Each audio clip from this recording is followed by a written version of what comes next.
कैमरे पर या माइक लगाकर पूछेंगे तो कुछ और आंसर होगा और फिर बिहाइंड द कैमरा कुछ और चीज़ें होंगी। आपको ये नंबर्स क्या लग रहे हैं? क्योंकि जिस तरह से अरविंद जी कह रहे हैं कि मुझे थोड़ा सा कम लग रहा है कि कम सीट्स आ सकती हैं।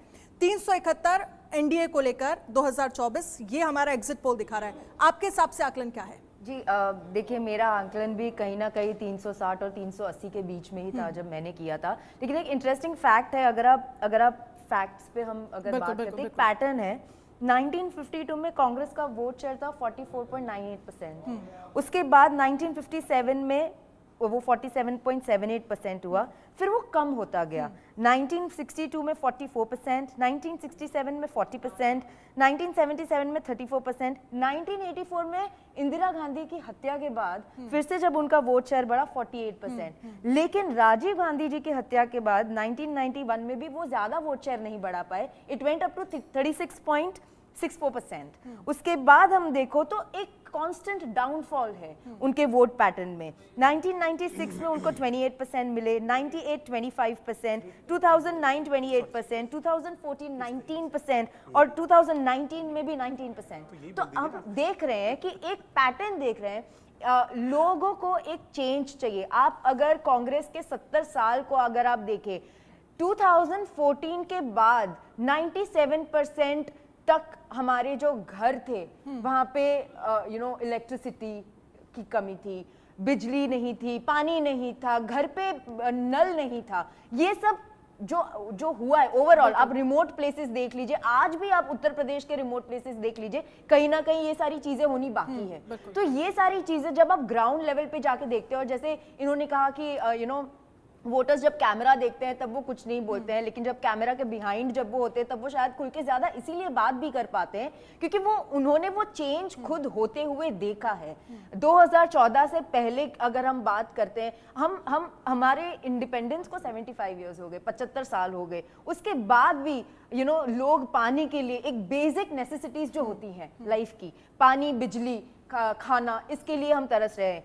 तो ये जो नरेंद्र मोदी नाम का एक आदमी आया, उसने एक देश की लीडरशिप ली और उस लीडरशिप में उन्होंने कुछ प्रॉमिसेस किए, वो प्रॉमिसेस उन्होंने फुलफिल किए। लोगों को पता चला कि जो चीज होने में पहले 50 साल लगते थे वो 5 साल में भी हो सकती है ना। आज उत्तर प्रदेश एक्सप्रेसवे प्रदेश है, पहले वहां पे गुंडाई के अलावा कोई बात नहीं होती थी, आज वहां पे मुद्दों को लेकर हम बिल्कुल चांदनी आगे भी हम बात करेंगे क्योंकि स्टेट वाइज भी हम अपना डेटा दिखाएंगे। लेकिन पंकज जी, ये आंकड़े बीजेपी के लिए अच्छे संकेत दे रहे हैं। 400 पार ना सही, 400 तक ना सही, कम से कम सरकार एक बार फिर से बीजेपी की बनने जा रही है। आपके हिसाब से क्या आकलन कहता है? देखिए, इस आंकड़े से सिर्फ एक चीज स्पष्ट होती है कि बीजेपी सिंगल लार्जेस्ट पार्टी आएगी, उसके अलावा कुछ नहीं होता।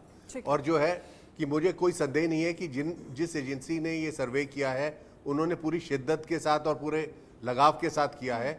लेकिन ये जो नंबर्स हैं ये किसी भी इंसान के हलक के नीचे नहीं उतर सकते, क्योंकि जो ग्राउंड में देखने को इस बार मिला है वो इससे काफी विपरीत है। और जो है बीजेपी जो जिस तरह से स्ट्रगल कर रही थी कई जगह पे, 2019 में बीजेपी ने तकरीबन हर स्टेट के अंदर 100% अचीवमेंट किया था और 100% सीट्स ली थी। अब जो है कि नेचुरली सीट्स हर जगह पे कम होगी, उसकी भरपाई किस और स्टेट से होगी इसका कोई किसी के पास जवाब नहीं है।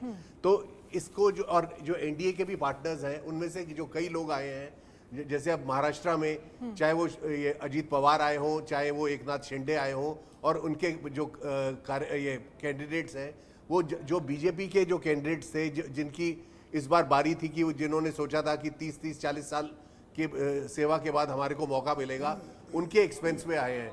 हर जगह पे बीजेपी के संगठन के अंदर जो है इस बार जो है थोड़ा बहुत जो तनाव था इस बात को लेकर कि जो बाहर से आए हैं उनको टिकटें दी गई हैं और जो हमारे अपने लोग थे उनको टिकटें नहीं दी गई।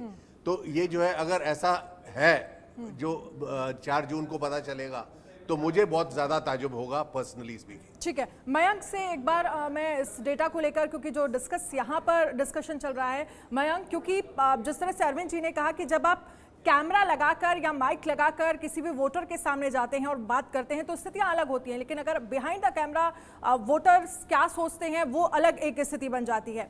आपने ग्राउंड पर क्या महसूस किया, क्या फील किया?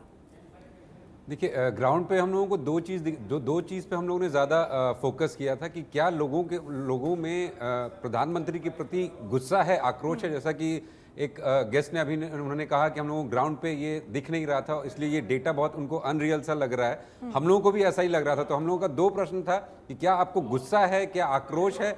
लोगों में आक्रोश नहीं दिखा।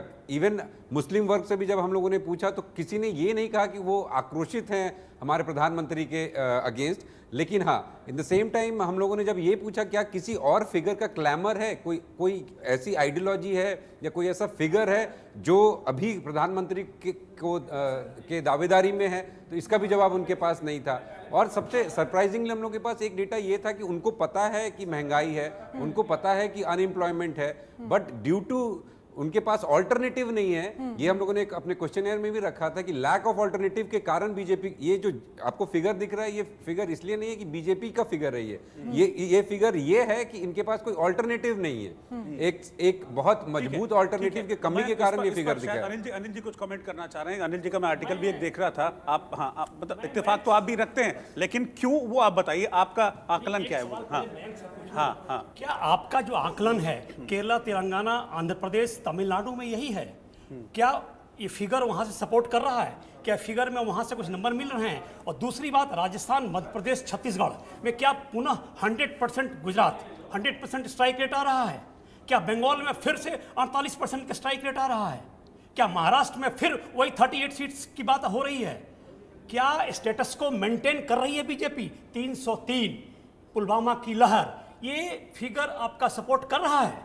बिल्कुल। इस पे मैं आपको बताना चाहूंगा कि साउथ से शुरू करते हैं। जैसा आपने कहा, तो वहां पे तमिलनाडु में डबल डिजिट में आपको वोट शेयर जाता हुआ दिखेगा, जो कि पिछले बार नहीं था, सिंगल डिजिट में था। इस बार तकरीबन 14% के आसपास वोट शेयर तमिलनाडु में आपको दिखने को मिलेगा। फिगर्स हम लोग तब बात करेंगे जब स्क्रीन पे आ जाए। फिगर अभी उसको मैं रिवील करूंगा, उस फिगर को राइट। तब तो फिर वोटिंग मैं, शेयर पे अभी हम लोग अगर बात कर लें, जैसा कि आपने प्रश्न उठाया कि इन रोड्स तभी बन चुका था जब 6-7% के आसपास वोट शेयर था। अब हम लोग को डबल फिगर में तमिलनाडु में दिख रहा है, डबल फिगर में, और 20% से ऊपर केरल में आपको दिखेगा। तो ये अपने आप में बता रहा है कि कितने तेजी के साथ बीजेपी साउथ स्टेट्स में घुस रही है। और सिर्फ यही नहीं, जैसे आपने कहा स्टेटस को अगर हम लोग देखें तो वेस्ट बंगाल में वोट शेयर बढ़ रहा है बीजेपी का, उत्तर प्रदेश में वोट शेयर बढ़ रहा है बीजेपी का, तमिलनाडु में वोट शेयर बढ़ रहा है बीजेपी का, केरल में वोट शेयर बढ़ रहा है बीजेपी का, तेलंगाना में बढ़ रहा है।